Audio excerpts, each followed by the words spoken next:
Thank you all so much for coming on this beautiful evening. It's incredible to have this many people. I mean, I do lots of artist talks, so you probably aren't aware of quite what an amazing crowd you guys have brought here. It's a real tribute to how exciting your shows are.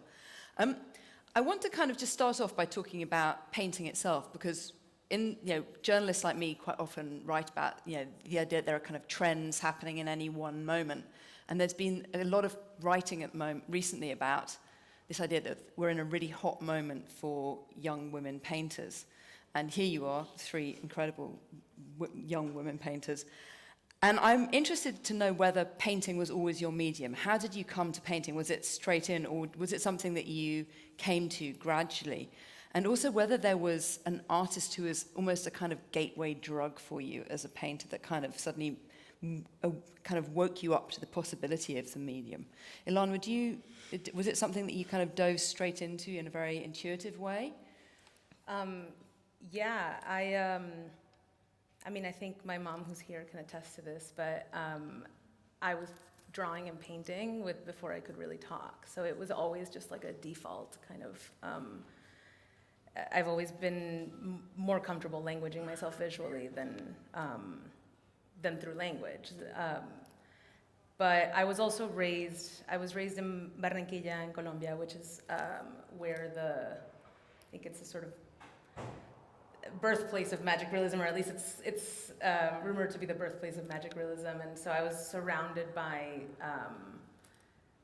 that. It was sort of the most, I was introduced to magic realism and to surrealism before I was introduced to realism, I think. So my mom gave me the journal of Frida Kahlo when I was really young, and I think it was Frida Kahlo that really, if there was a gateway drug, I think it would have been.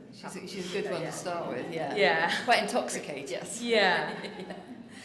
Danica, did you come straight to painting? Because you can see, obviously, from your work that you come from a background that's quite rich in photography.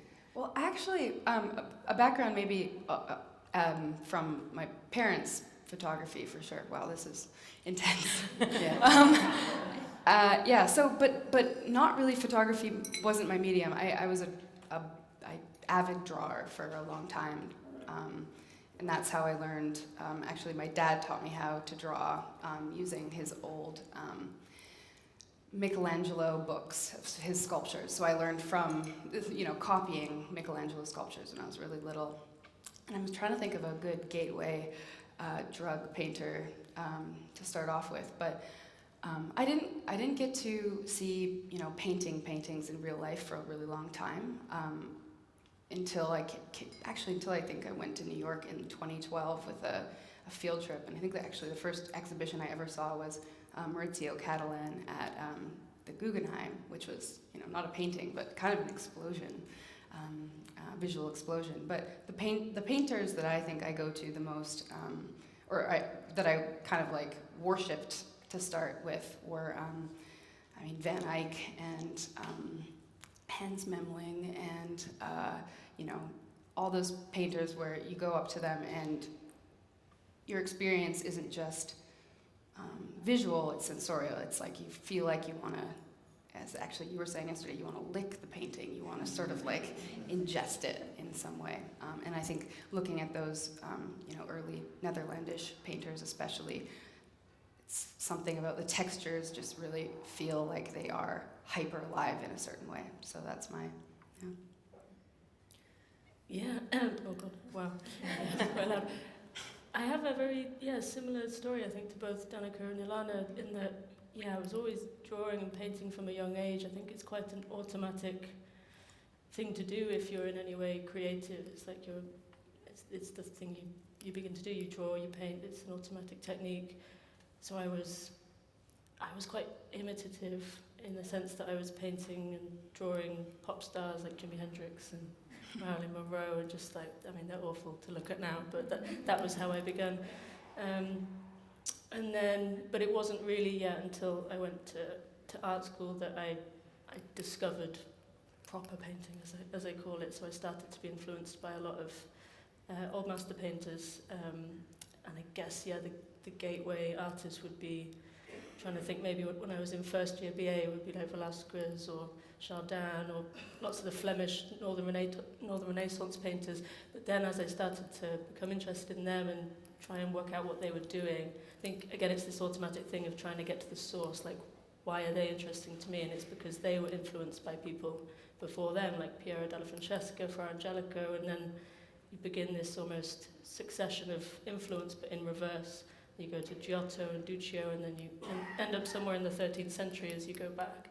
I think people do, maybe it's because I was also thinking about this today. I was trained as a musician initially, and I think with music, maybe it's more fundamental in that sense. You have to find out who is the source. So if you're interested in blues or jazz, you go, okay, Elvis, and then it was Hendrix, but then it was Muddy Waters, and you go back and blues until you arrive somewhere like Robert Johnson, who was like the source. So I've always been interested in that way of getting to the root of what's interesting to me. So that was probably the gateway. But it's then so fascinating that you've then come back round in your career and you're revisiting Stardom and Phantom, and I mean, it's not Monroe, it's Mariah Carey, but I mean, it's, you know, it's the kind of cheap remake. I didn't say that. And what is also really fascinating with all of your works is that there is this kind of resistance in the way you paint. There's a resistance to the digital image to an extent. And, you know, with your work, Louise, I'm thinking particularly of Prairie here, for example, where there's this real resistance to it being an image, that you break it up between the different panels of the work, and then you also break the curtain up with these shafts of different colour that come through. Are you quite consciously kind of pushing against the digital image, pushing back into materiality, into the kind of materiality of paint with your work? I mean, I think Danica was talking about this kind of feeling of wanting to actually bite a painting. So there's this real textural thing going on with all three of your work. Yeah, for the Prairie works, I describe it as a sort of honesty to the process. So obviously it's a painting, it's an image, it's like this artificial image of a curtain, but I'm trying to always add in slight gaps, kind of rips in the surface almost to reveal that process, like how it was made. So it's a composite image. That curtain doesn't really exist. It's just it's my curtain from home that I blew up, and then I flip rotated and I created it into this much more majestic, much more dominant image than it actually is in real life. I just always want to show some element of the process, of the technique that I use. This kind of revealing of what's under the surface, the kind of slight visual interruptions that just throw us off balance a little bit.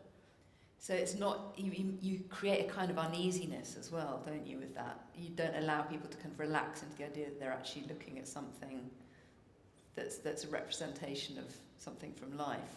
Yeah, it's a kind of, you're setting up some visual barriers to the reading, to the narrative reading. It's this ambiguity. I think we all do that in a sense. It's kind of suggestive, but not fully telling the story. Just when you think you might understand it visually, there's this interruption, whether it's a mark that's right on the surface, or whether it's a split or a glitch or some sort of dissolving surface. It's just to kind of create this sense of mystery, I guess. Mm. And Danica, with your work, I mean, it's so disconcerting because you kind of go in and you think you're looking at one thing and you're coming out, and it's almost impossible actually to get a sense of, you know, in quotes, an image from it. It's was this something that was kind of trying to reimagine how you could paint, how you could create an image in the current era? Was it a response to the digital in a way? Kind of. I mean, I wouldn't say that I mean, of course, we all spend a good amount of time online, so I can't say that I'm completely divorced from the digital. But of course, I am a child of the analog. You know, I was raised, at least until I was 10, pretty much off the internet. So that still exists. You know, that probably persists in the work. Sorry, what was the rest of the question? I think it was to do with, well, I'm really interested in the materiality of the way that all three of you use paint, and well, we'll get on to beeswax in a minute, but you're really applying paint in very particular ways as well, and kind of breaking up the image. You're breaking up the image in terms of the composition, but also in the way that you're applying the paint as well. Yeah. I don't know what else to say to that. I mean, Yeah, I mean, do you want to know about how I got there to Yes. that? Okay, all right. Well, I guess whenever I make a painting, I want to make something that needs to belong to that medium, that couldn't be found or made in any other way than by painting, because I really revere painting. I love to paint. I revel in the like goop and the bodily grotesque feeling of paint. I love pushing it around and all that. So yeah, I think there's there's a certain impulse in the work to create an image that can only be accessed by way of painting in particular, and by composition and things that can be many things at once. A huddle could also be could also be a bunch of nurses over a gurney or something like that, if you follow the clues and get yourself there. And I think that is specific to, in some ways, to the painting, to the medium of painting. And Ilana, with your work, you're creating this masking effect. So not only are you applying the paint in quite a number of different ways, so sometimes it looks like it's almost like you're reproducing a photograph, and sometimes it's very, very thick and textural, but then you're also then applying a layer of beeswax to the surface as well. How did you come to that, and why is it important to have this kind of masking going on? I'm trying to think of which is the best angle to enter this. The digital is a big part of the process of composing the image for this work. I worked at one point as a photo retoucher, and the tools I used to, I think what I've been sort of referring to in my head is the purification of an image in this really toxic manner. When I was a retoucher for the beauty industry, a lot of those tools came to be part of the sketching process of this work. So at one stage in my life, I was starting from a photography route, from a starting off point of photography, manipulating those digitally, and then bringing in the element of paint at the end, which never quite felt right, because the paint is really like you were saying, the goop, like the thing that feels the most bodily. It's this the things that are really exciting about the body are also the things that are the most offensive of it. The way it leaks, it sags, it pools, it spills. It's the body's disgusting. The way paint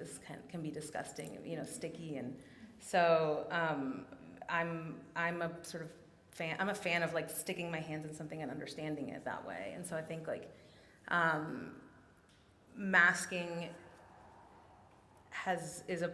masking is literally, I don't know how much people know about Photoshop, but you mask out areas in Photoshop. You sort of organize the history of the making through the masking out, and that is in part how I make this work, and combining materials like oil, acrylic, and then beeswax, and thinking about how things mix, the longevity of each work, and how to make materials coexist that don't necessarily ask to coexist, like oil and water, literally. So there's a lot of strategizing that I have to do to make these materials and these gestures coexist. And then I came about working with beeswax because for a period of time I was trying to work with latex and silicone and resin and a lot of materials that felt reminiscent of bodies in toxic manners, but they were actually so toxic to work with that I had to talk myself out of it, and beeswax was an entry point into a material that felt like it could have the translucency that I was interested in. It could build up in a way that felt bodily, in a way that felt exciting, and it also, it's a material, wax is a material the body produces, so it's just, when I think about it like that, it's really gross. Yeah. So there's something so seductive and disgusting at the same time about it, and it becomes this power play between myself and this material to try to figure out how to make a pretty painting out of something disgusting, Yeah, and one of the things that's really interesting about the wax as a surface is that it's a skin. on the surface of the painting. And then the way that you've been constructing these paintings where you've got hooves and claws coming out of them, there is this sense of a kind of monster escaping from within the painting. So it has this, and I think this is really fascinating, and it wasn't something I anticipated at all, but this sense of monstrous bodies seems to be common to all three of your bodies of work, actually. I mean, the monstrous in your work, Ilana, it seems to be something that comes to an extent out of carnival and the idea of hybridity. How did this monstrous sensibility start to erupt? I mean, it's literally erupting from your work, I feel. Yeah, it's a huge, I think it's, I don't know if this stopped working, but I think it's, I don't know what came first, because a lot of it has been, for me, about trying to trace back my interests. I collect a lot of images and source photography. I look to a lot of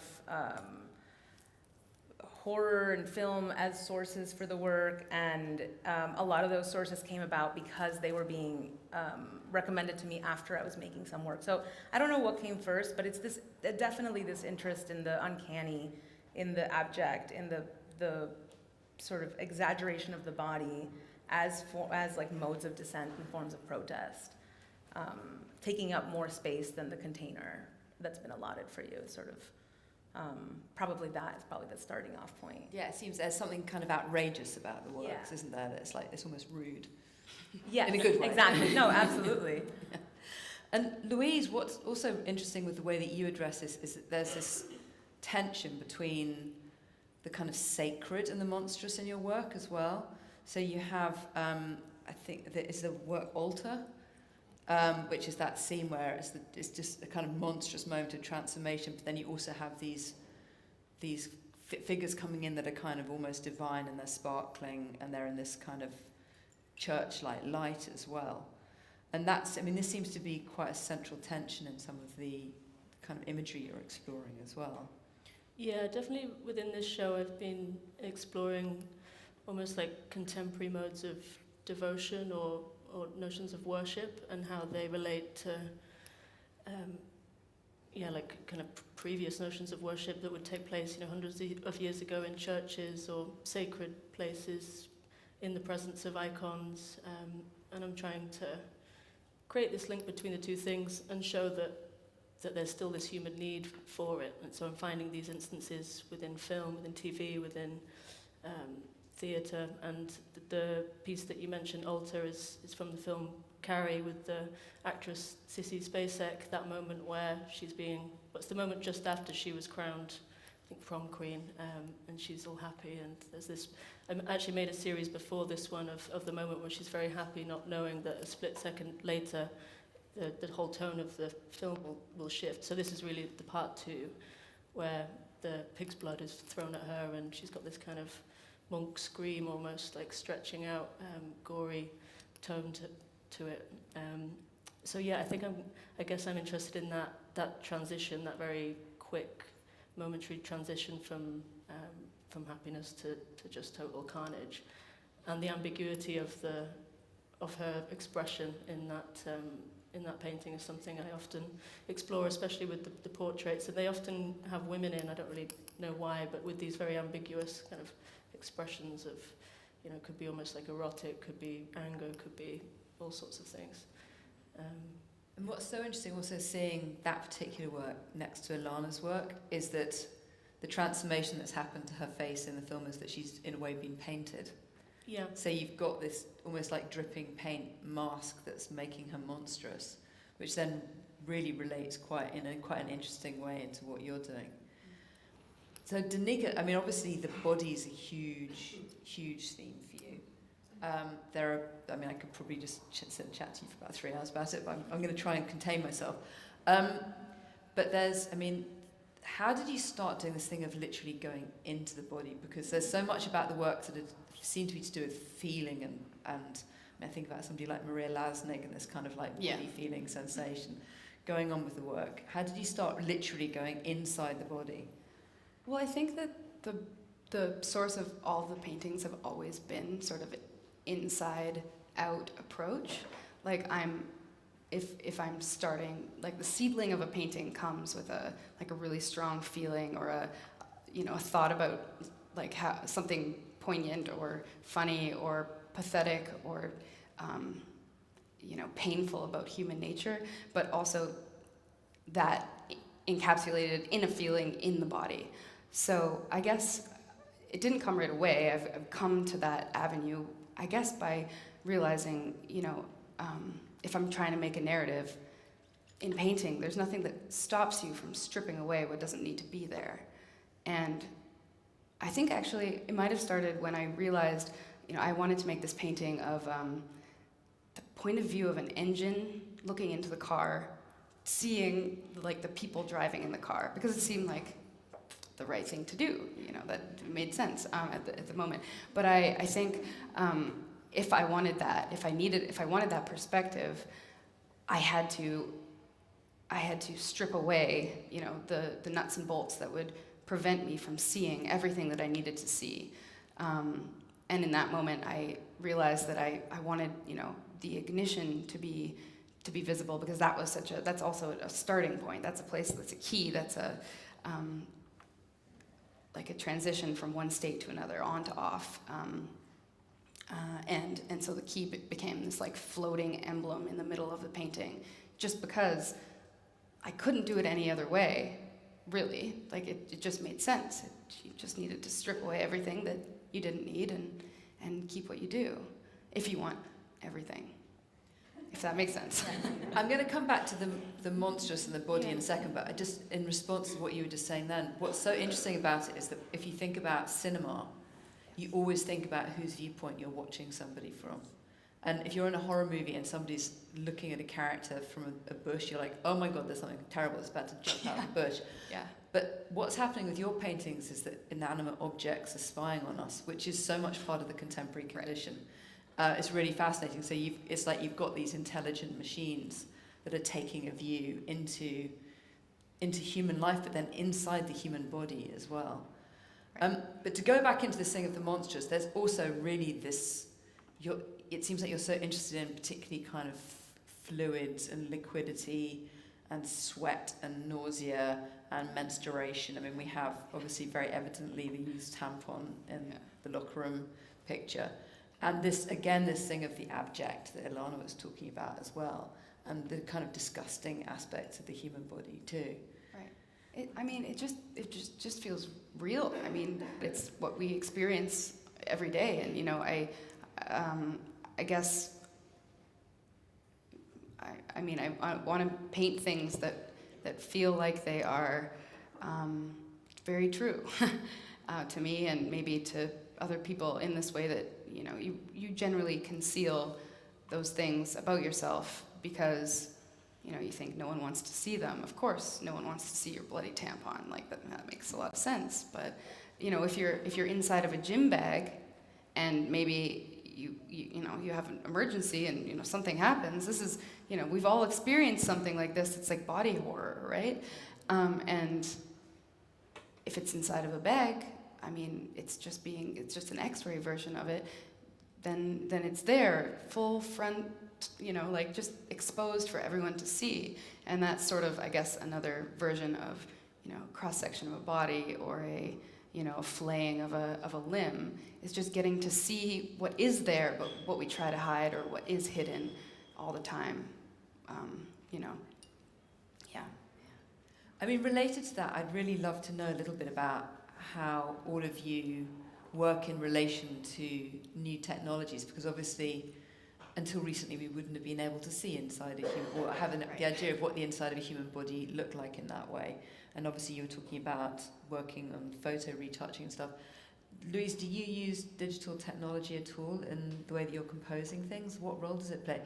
Do you draw as part of your practice as well, or did that disappear with Marilyn Monroe?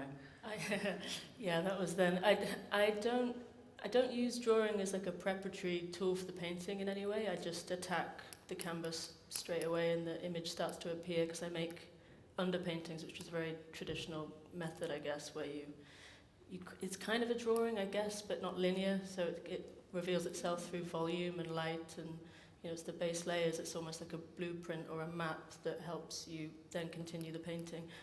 but I don't draw in like a linear way. But I think where drawing does enter my work, if ever, is right at the very end. So it's almost like a bit of a reversal. So the image will appear, and then I might carve into it or like incise it in a way. Or these, you mentioned prairie earlier on, so those kind of yellow incisions or splits and certain interruptions and glitches, you could consider those drawings where it's almost like an act of vandalism onto the image. So it's a bit of a reversal. Yeah, and then talking about technology, you use the term glitch, which is obviously something that we associate with the digital realm as well. So does the digital does it just come into it philosophically, or does it come into it technically as well? I use technology or digital technology in a very rudimentary way. Like I literally use Microsoft Word to like rotate the images and stick them together. I don't do Photoshop like you. So it's really just me and my iPhone and laptop, and yeah, it's very, very basic. But after having worked that way for so long, and that becomes part of my process. Like the basicness needs to stay there, it needs to remain. It would just not look authentic if I started to use a more sophisticated technology. So yeah, and after I realized that that's what I was doing, I was trying to sort of be more honest about that and leave some gaps to show that that's what was happening. It was just a very basic like flip rotating thing, but yeah, so it does come in definitely, but not in a kind of complicated way. Ilana, I was actually really astonished to see drawings in your show, because having come through that first gallery of works, which seem, I mean, you do definitely feel the digital texture. You do feel the fact that there's been some kind of, if not necessarily Photoshop, but there's been some kind of digital thinking going into it. Suddenly to encounter these fabulous drawings in the last room I was like, it hadn't occurred to me that you might have started from drawing, but is that the first bit of the process? Yeah, I start from very rough sketches that are often figurative sketches, almost usually figurative sketches, and there's a lot of drawing from a drawing and sketching from a drawing, and there's a lot of translation that happens. I move into the digital sphere, I come back into drawing, and there's this kind of back and forth so the works on paper that are in here are actually like a sort of final stage of drawing. Sometimes I start there, but usually there's a lot more happening to build up to that point, and it's about the sort of unraveling of the original form, and I think that is something digital technology allows us, a sort of, I guess, shortcut to. There's also something exciting about thinking of the screen as substrate, and something that really gets, really contributes to this sort of unraveling, dissolving, like what gets lost in translation and what gets gained in translation is a question I ask myself. So this thing of glitches then comes Yeah. into both of your work. That's really interesting. Yeah. Do you problem solve both in drawing and digitally, or is there one that's like your kind of thinking mode? Both. Both. Oh, I mean, I think, no, I problem solve in drawing Yeah. more than I think the digital tools are becoming more means to an end sometimes. Like I can play with surrealism almost, I can play with flatness in ways that I think I want part of the work that there's this sort of like alternate space that they can help me arrive at, because and this collaging aspect that happens, I collect a lot of sources, a lot of source imagery, and a lot of them become part of the collaging stage, which happens in digital space, and that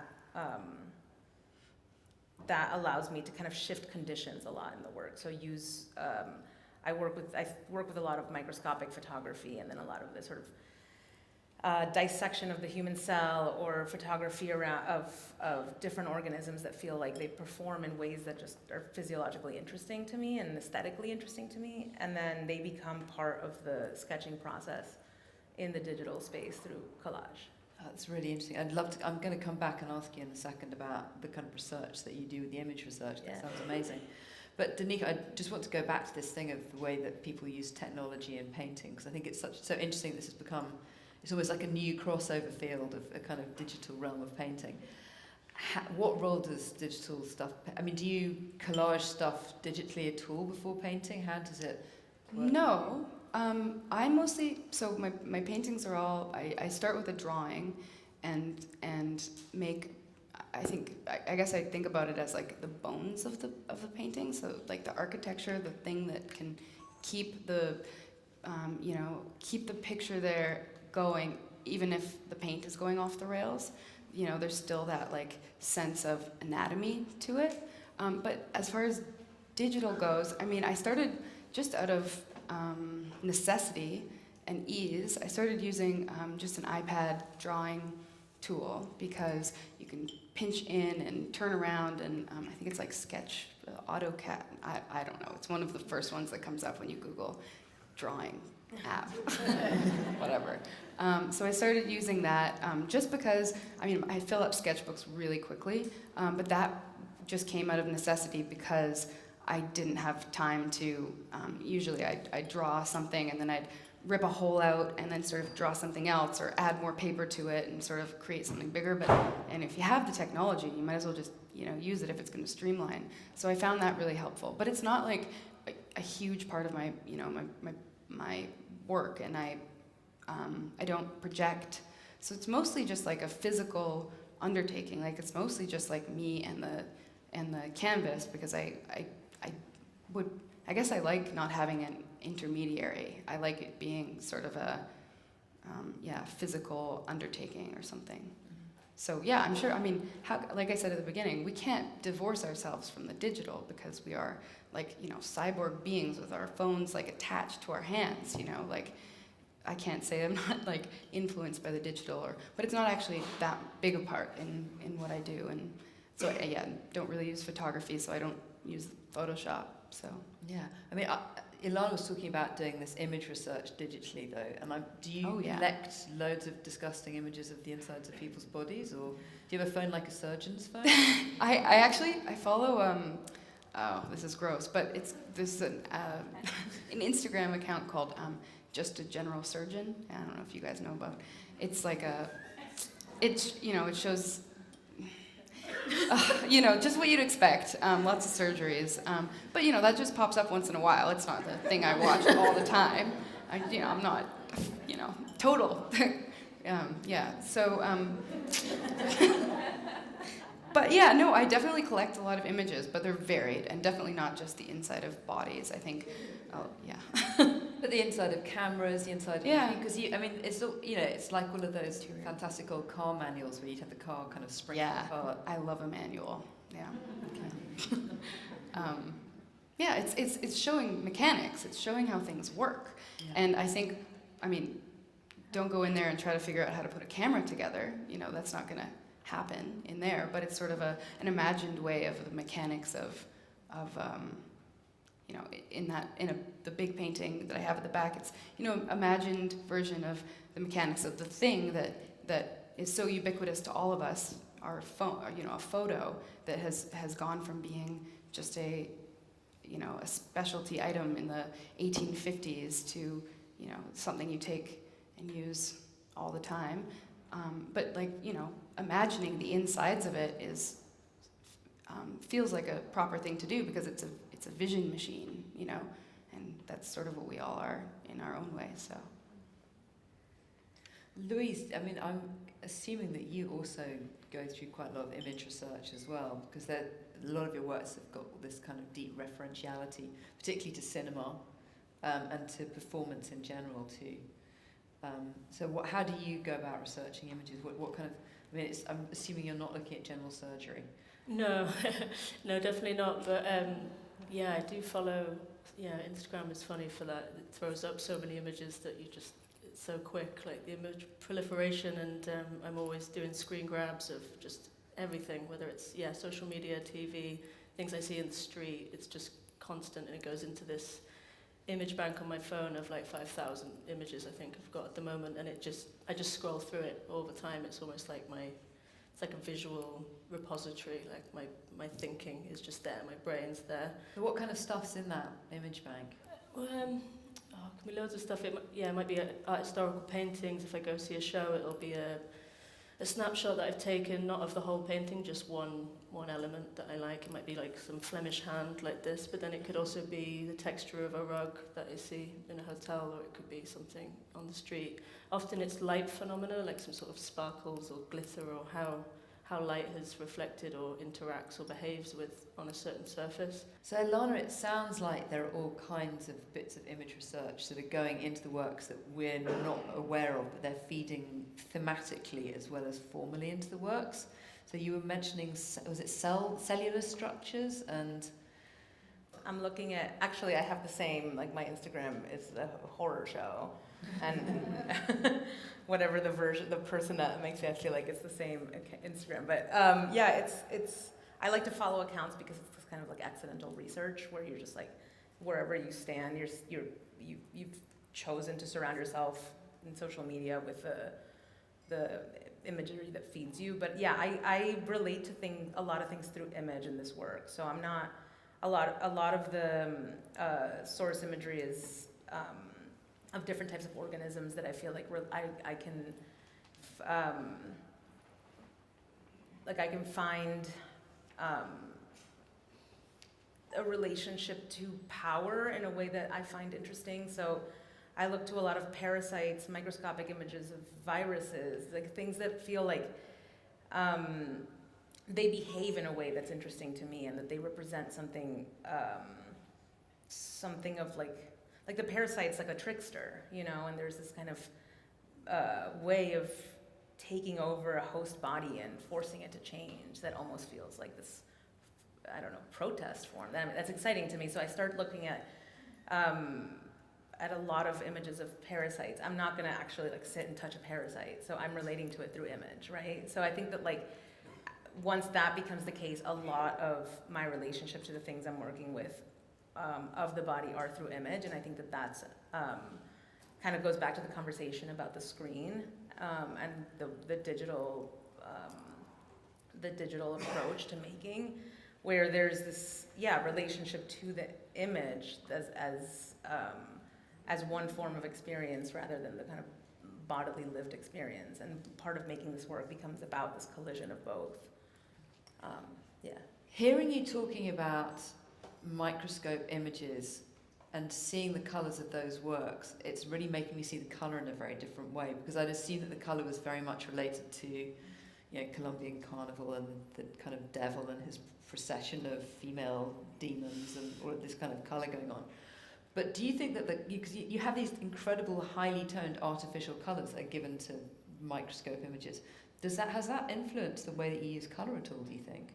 It's a feedback loop. So it influences the way I use color. Also, the way I use color influences the kind of microscopic photography that I'm interested in. And there's the kind of collapsing of all these different conditions into one plane that I think is like lighting conditions, color conditions that are exciting to me.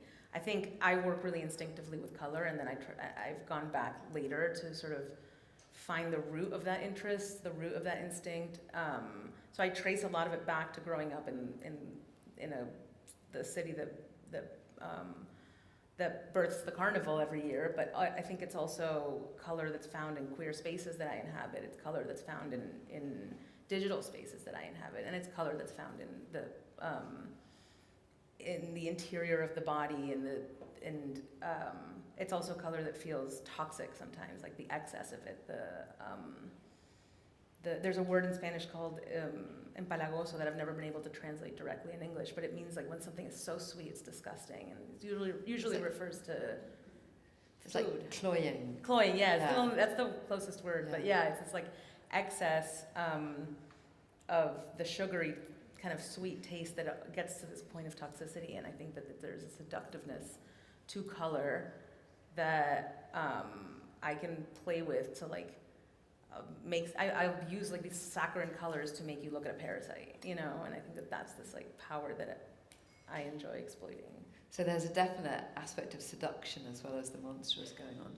Yeah. I know you guys are going to all have loads and loads of questions for these three, but I've got kind of like one, it's kind of like a rude question, but I'm just really curious because I obviously interviewed lots of older artists, and I've noticed particularly when I talk to artists who were basically at art school, kind of all starting off their careers in the 90s, that they have this kind of like weird shudder that they do when people mention narrative around paintings. And that they were clearly at art school at a point where narrative in painting was seen as completely forbidden. This was something, it's just like, oh God, you don't want to do that. And it seems to me that this taboo is lifting, and that for you guys, actually, that bringing the idea of narrative into painting is something that's exciting again. Do you feel that the taboo is lifting? Is this something you'd even worry about? Does this just seem like some crazy old concern? Has stuff transformed? I'm glad you prefaced it with the no, I don't know, honestly. I don't think about that. I know about that kind of like categorization of painting, and I feel like there was a point where I came into an art education with extreme imposter syndrome and was like pretending and performing the understanding of things that I didn't quite understand. And I think the disdain for narrative painting was one of those things. I didn't quite understand it. And it did force me into this like other angle of painting, because like I said, I came at it from with an education around surrealism, and so I really tried to kind of shed that interest, but then I was like, I don't know, whatever. I think it came from, like that ended up being the approach, because it really didn't feel like the categorization and the containment of painting terminology felt absurd to me, so I just ignored it. Yeah, I think whatever's probably a really good response to the taboo on that one. I mean, Louise, obviously, cinema's been a massive influence. So has that in a way kind of leapfrogged you over this kind of taboo? Is that kind of just brought you into something that's you're interested in investigating, that the kind of suggestive? Yeah, for me, I've always wanted to resist the association that painting has historically had to storytelling, and I think that's very different to having a suggestion of a narrative, like storytelling, overly descriptive, overly illustrative. I find my favourite artworks, painting or otherwise, are always the ones where there's just this gap left, so there's some space for interpretation. I don't like to be over-told something. But yeah, maybe I just ignored, the kind of the cool painting that was supposed to be not narrative, or supposed to be cynical or ironic, or not supposed to deal with narrative at all, and just did my own thing. And it's funny now that I'm being talked about in this group of other painters, and especially young figurative painters who all seem to be doing the same thing, just kind of resisting that hangover. And I think it's much more enjoyable. There just seems to be a real joy of painting at the moment, which is lovely to be a part of. Yeah, you're nodding away, Danica. Well, I was just going to say that if there was a taboo, I didn't realize it. I love narrative painting. I think I'll take it on all day. But maybe it's just that the language has shifted. I think storytelling is the reason why painting existed, in the past couple millennia anyway. Because you want to tell a story about something that happened, and I think that I love that tradition, and I fully earnestly want to take that on, and I think there's I love sub-narratives, I love formal narratives, I love maybe that's the answer. So not rude at all, but yeah. So I'm going to say thank you. Actually, more importantly, can we just say congratulations to these three for 3